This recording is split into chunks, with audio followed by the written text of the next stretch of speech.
Hello my people, good evening, welcome back to our very channel. We are here again with another mind-blowing information.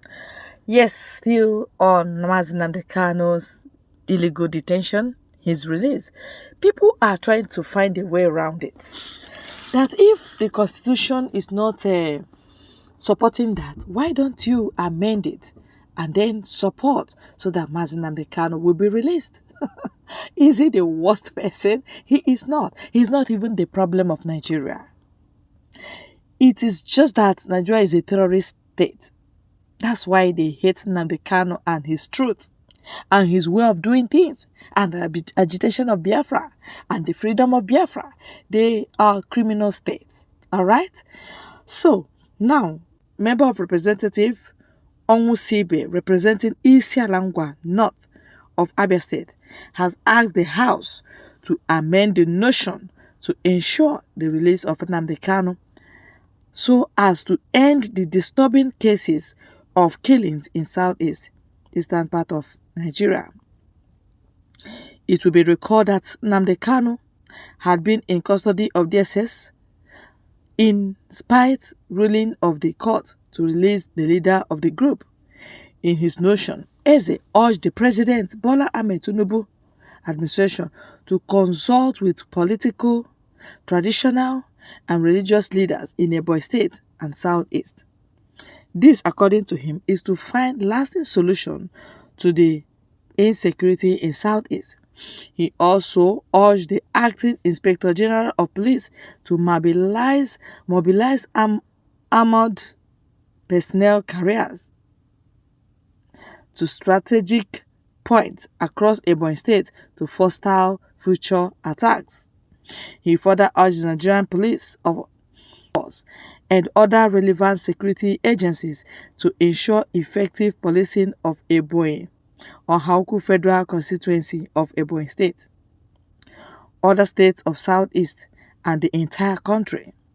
He also urged the Nigerian police force to engage in training of the vigilante group for intelligence gathering and effective community policing. He asked that the House mandate the Committee on Police Affairs, when constituted, to make budgetary provision for the Nigerian police force to acquire more combat helicopters. This, according to him, is to ensure proper surveillance of the Southeast states and Nigeria in general. However, an amendment to the notion to include the Nnamdi Kanu's release was rejected and deferred by the Speaker, who said the subject matter should not come under the notion on Ebonyi killings. But Onwusibe said the insecurity was as a result of the prolonged detention of Kanu, adding that the government should consider a way of releasing him so as to restore peace to the region. However, Ibrahim Halims, the deputy leader of the House, rejected the amendment, saying matters like that are always determined by courts and not by parliamentary decision.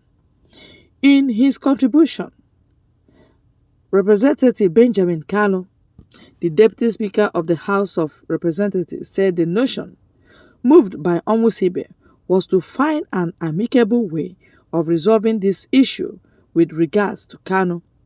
He added that what the prayer of the amendment should read was to urge Mr. President to use any other diplomatic or political approach to find a lasting solution to this issue. According to him, those of us from the region know where the shoe is pinching us. In his ruling, Abba said this is a topical issue. My ruling on this is that I will defer ruling on this at this particular time, and I will invite both the minority and majority leaders. This, according to him, is to consult and see what the point of the law says before I make my own position known. So while I rule on under motions and amendments that have been proposed, that particular one is suspended for ruling next week after due consultation. All right.